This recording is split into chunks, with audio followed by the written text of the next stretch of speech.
Bien, amados hermanos, saludamos una vez más en el nombre precioso de nuestro Señor Jesucristo.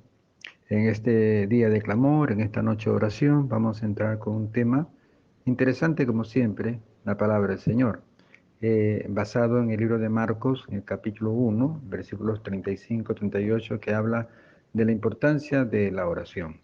Y la palabra la leemos en el nombre del Padre, del Hijo y del Santo Espíritu, y dice así. Levantándose muy de mañana, siendo aún muy oscuro, salió y se fue a un lugar desierto, y allí oraba. Y le buscó Simón y los que con él estaban, y hallándole le dijeron, todos te buscan. Él les dijo, vamos a los lugares vecinos para que predique también allí, porque para esto he venido. Vamos a hacer una corta oración pidiendo al Padre que nos ilumine el entendimiento para poder comprender y entender a cada uno de sus santos y benditos propósitos. Señor, gracias te damos por este pan espiritual que presentas en tu mesa. Te pedimos que tu Santo Espíritu ilumine nuestra mente para entender y comprender, Señor, este pasaje tan importante de oración. Gracias, Señor. En tus manos estamos y en tus manos nos ponemos. Amén. Gloria a Dios. Vemos aquí algo interesante. Ya Jesús había dicho, o diría posteriormente, ejemplo os he dado para que así como yo he hecho, ustedes también hagan. Y uno de los ejemplos más importantes de Jesús es precisamente este ejemplo de carácter devocional y que tiene que ver con la oración. La oración tan importante. Y nos preguntamos, si Jesús siendo divino tuvo necesidad de orar, ¿cuánto más nosotros que somos humanos? ¿Mm? Jesús vemos aquí de que está preparando su oración, o sea, se preparaba en oración. ¿Para qué se preparaba? Aquí el versículo 38 dice, Él le dijo, vamos a los lugares vecinos para que predique también allí, porque para esto he venido. Entonces vemos aquí un dato en los cuales uno de los propósitos por los cuales Dios oraba, Jesús oraba, era de que antes de una actividad misionera, Jesús se preparaba en oración. Y de aquí podemos encontrar unos valiosos ejemplos que podemos aplicarla a nuestra vida cotidiana. Porque el creyente no solamente tiene una actividad, tiene vida dentro del círculo eclesial. También el creyente tiene vida en los círculos domésticos y también en los círculos seculares, en los círculos laborales. Por lo tanto, la conducta del creyente debe de ser igual en todas las dimensiones, tanto domésticas, sociales y eclesiales. Y también la oración también tiene que tener contexto, no solamente de un contexto de carácter ministerial o espiritual o eclesial, sino también de un contexto de carácter social, de carácter secular, de carácter financiero o empresarial.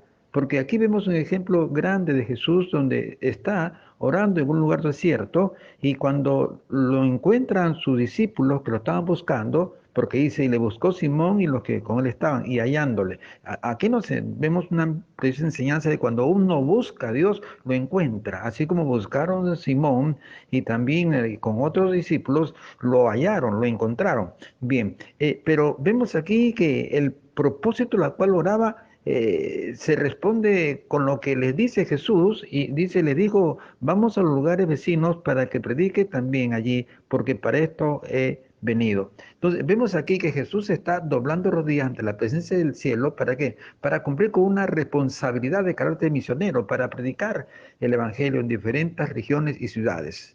Así también nosotros tenemos que prepararnos en oración en nuestras actividades o antes de nuestras actividades seculares. Los negocios, el estudio, la academia, la universidad, el trabajo, etcétera. El creyente no solamente ora buscando la provisión de Dios en otros aspectos, sino también está en una situación de buscar a Dios siempre en cualquier actividad. Aparte de la actividad ministerial eclesial, tiene que estar siempre buscando la presencia de Dios para que encontrar en Él una iluminación para hacer un trabajo perfecto, un trabajo que se haga no en la voluntad humana, sino en la voluntad buena, agradable y perfecta de Dios. Entonces, encontramos aquí un propósito en el cual Jesús estaba orando, ¿no? Jesús se preparaba en oración ante sus actividades misioneras. Esto nos enseña que nosotros, antes de cualquier actividad que podamos efectuar, tenemos que someternos en oración para que el Señor nos comience a inspirar y la actividad que nosotros hagamos, ya sea en cualquier área profesional, empresarial, financiera, etcétera, tenga éxito esperado. Bien, También Jesús nos muestra que oró también en su experiencia bautismal. En el libro de Lucas, capítulo 3, verso 21, ahí encontramos algo muy interesante, donde en su experiencia bautismal Jesús se somete en oración. Sí, eso es lo que leemos ahí en Lucas 3, 21. Dice, aconteció que cuando todo el pueblo se bautizaba, también Jesús fue bautizado. Jesús también fue bautizado. También y orando el cielo se abrió. Orando el cielo se abrió. Entonces vemos en esta experiencia bautismal de Jesucristo que está sometido en una oración. Y qué importante saber de que en la oración el cielo se abrió. Es como si abrieran los oídos del Padre. Es como si la boca del Padre se abriese ¿para qué? Para contestar, para hablar. Entonces aquí vemos una hermosa figura que Jesús nos enseña que cuando está él en una situación de bautismo, en una experiencia bautismal, comienza él a orar. Fue bautizado y orando el cielo se abrió. Qué bueno es conocer que la oración permite que el cielo se abra.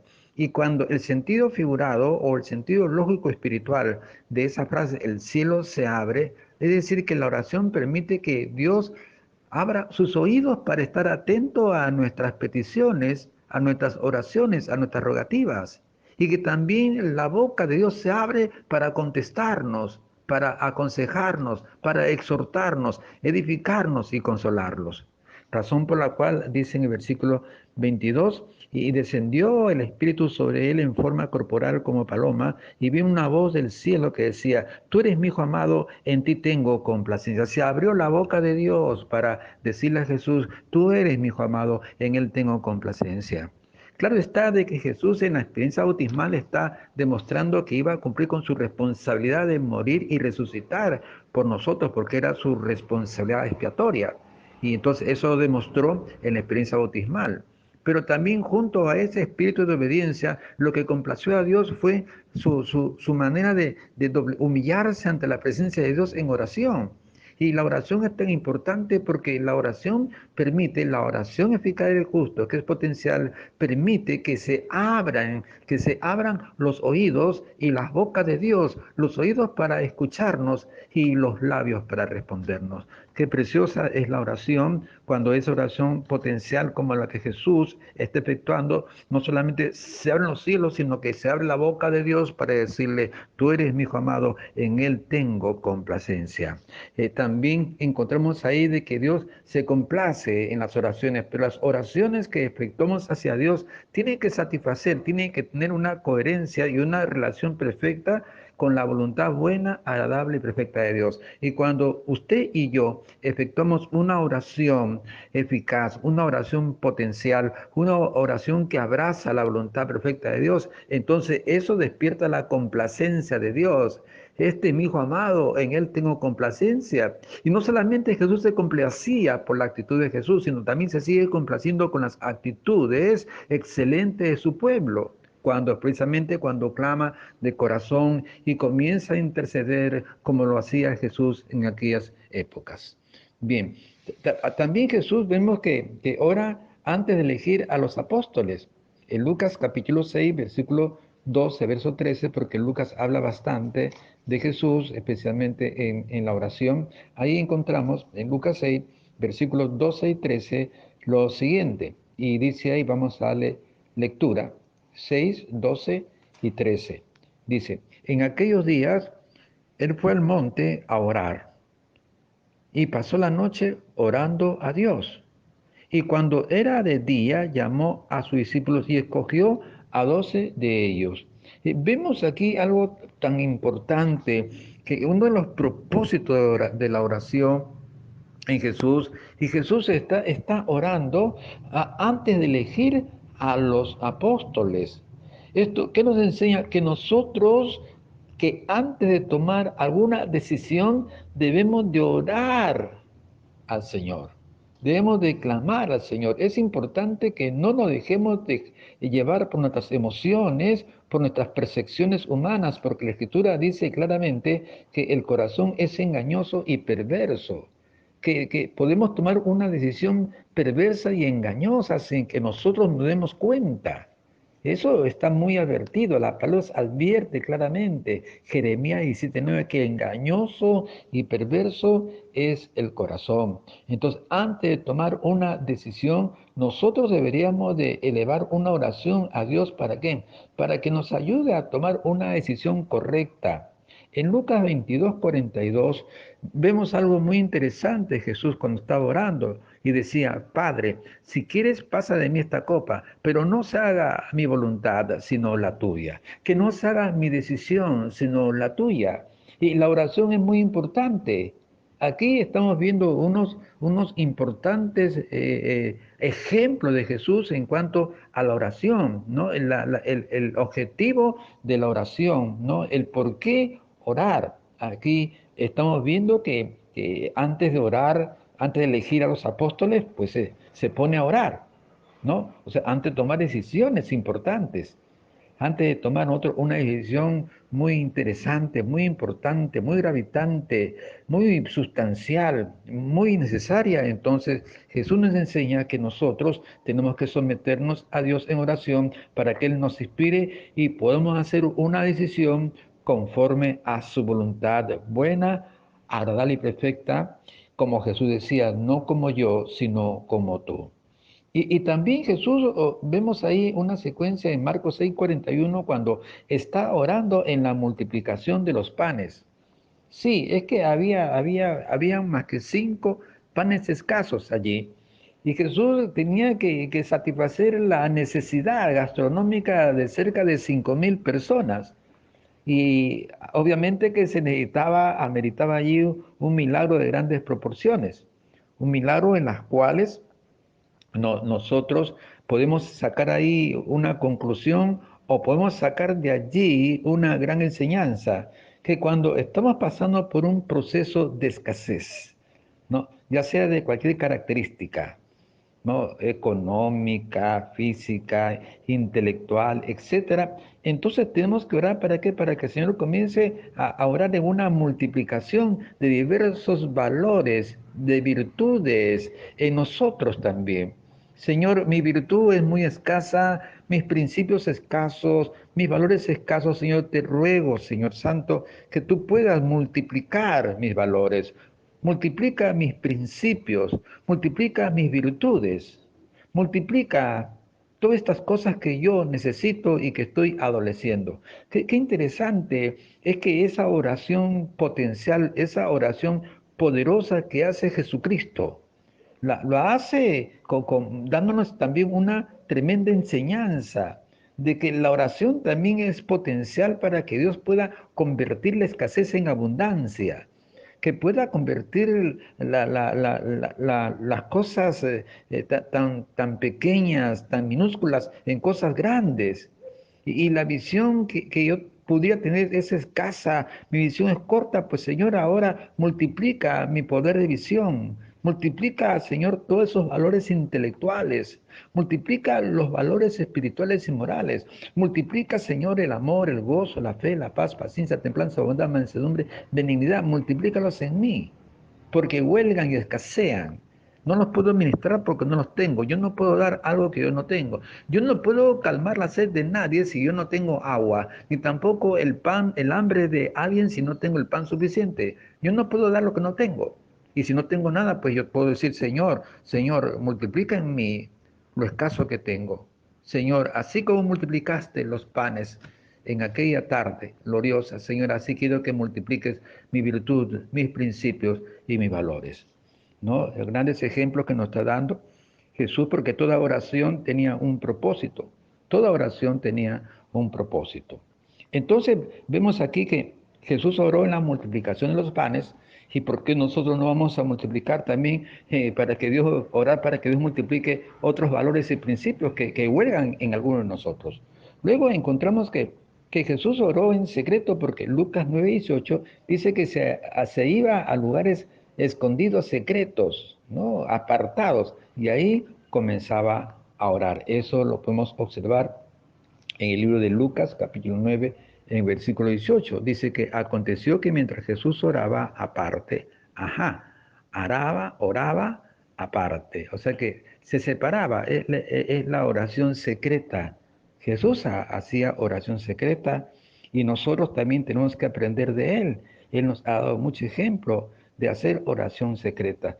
Mayormente la iglesia acostumbra a orar en el templo, ¿no? Hacer unas oraciones colectivas, pero la Biblia habla de oración secreta, de que estar a solas con el Padre, como dice el libro de Isaías, capítulo 43, verso 26. Hablemos juntamente, entremos juntamente tú y yo, habla tú para yo justificarte. Que Dios necesita un diálogo personal. Dios necesita un diálogo vertical y personal con cada uno de nosotros. Y para eso está la llamada cámara secreta, que significa que nadie oiga ni nadie sepa lo que tú estás pidiendo o solicitando a Dios. Es secretismo, el secretismo con Dios. Y hay cosas secretas que nosotros debemos de confesarle a Dios, aunque Él ya las conoce. Él dice, habla tú, para yo poder justificarte. Entremos juntos en juicio. Yo conozco tu secreto, pero yo quiero que tú manifiestes, que tú expreses tu secreto ante mi presencia. Que no te dé vergüenza, que no te dé tristeza el confesar algo, aunque tiene que experimentar la tristeza y también la vergüenza, porque la compunción es muy importante. La compunción es un término, una palabra de origen hebreo que significa profunda tristeza y profunda vergüenza. Obviamente por haber cometido un acto vergonzoso o un acto que entristece. Y entonces acá nos enseña algo Dios en su palabra, ¿no? De que es importante nosotros buscar a Dios en el secreto para presentarle nuestro secreto. Nuestro secreto para Dios tiene comillas. Sí, para el ser humano el secreto es secreto, porque mi secreto no lo conoce ningún ser humano. Pero para Dios mi secreto es entre comillas. Lo que Dios quiere es que yo pueda decirle, Señor, entro en este secreto, Señor, y ningún ser humano conoce lo que yo he hecho, lo que yo estoy pensando y lo que yo estoy sintiendo, solamente tú. Y confieso mis errores del sentimiento y mis errores del sentimiento y lo que yo estaba haciendo. Claro que la oración de Jesús nunca tuvieron un carácter penitente, sino de otras características, ¿no? Unas características más que todo ministeriales, ¿no? Y entonces aquí vemos un ejemplo de cómo entrar en oración en la cámara secreta para expresar nuestro secreto a Dios. Y cuando expresamos nuestros secretos a Dios, y el secreto en un contexto pecaminoso, un contexto delictivo, y lo confesamos con tristeza y con vergüenza ante Dios, Él es justo para poder perdonar cada una de nuestras debilidades. Y qué importante y qué lindo es entrar en el secreto de Dios y derramarse uno en espíritu y en verdad y decir, Señor, es verdad, Señor, yo tengo esto, Señor, nadie lo sabe, Señor, soy un gran hipócrita, Señor, soy un gran mentiroso, soy un gran farsante, soy un actor, Señor, perdóname. Hacer una oración en secreto implica confesar los secretos que tenemos dentro de nosotros, aunque para Dios no hay ningún secreto. Pero ahí vemos de este ejemplo de Jesús, donde está orando en el secreto, entonces nosotros también tenemos que orar en los secretos para mostrar nuestros secretos a Dios y Dios pueda tener misericordia de nosotros y poder fortalecer nuestros espíritus para no tener otros secretos en mente y también en el corazón. Luego Jesús hace una oración en la cruz. Y esa oración de la cruz la conocemos todo cuando dices, Padre, perdónales porque no saben lo que hacen. Perdónales, Señor, porque no saben lo que hacen. Entonces, ¿qué nos enseña la oración? Que nosotros tenemos que orar como Jesús para que Dios nos dé qué cosa? La capacidad de poder perdonar las ofensas y los pecados de las personas que atentan contra nosotros, que han herido nuestra susceptibilidad de una u otra manera. Padre, perdónales porque no saben lo que hacen. Que es una enseñanza muy excelente de Jesús. Es un ejemplo muy importante. Y si yo no tengo capacidad para perdonar porque tengo un espíritu muy duro, un espíritu muy reacio, un espíritu muy intransigente, entonces tengo que pedir, Señor, ayúdame, dame capacidad para poder perdonar las ofensas. Entonces, todas estas cosas, todas estas oraciones de Jesús nos muestran a nosotros grandes ejemplos para que así como Él hizo, también nosotros hagamos, pero en otros contextos. Los contextos de oración de Jesús tenían un contexto ministerial. Los contextos de oración nuestros, aparte de ser de un carácter petitorio, son de carácter penitente mayormente, porque siempre estamos confesando a Dios nuestras debilidades. Bien, entonces, cuando Jesús ya antes de entregar su espíritu, Jesús ora para encomendar su espíritu. En Lucas 23:46 dice, Padre, en tus manos encomiendo mi espíritu. Entonces, debemos también orar para encomendar nuestras vidas y decisiones a Dios. Así como Jesús dijo, Padre, en tus manos encomiendo mi espíritu. Así también nosotros, Padre, en tus manos encomiendo mi vida y encomiendo mis decisiones. Que no sea como yo, sino como tú. Aleluya. Bien, amados hermanos, esta ha sido una pequeña meditación. Que el Señor les bendiga. Se despide usted, su hermano Abraham. Gracias.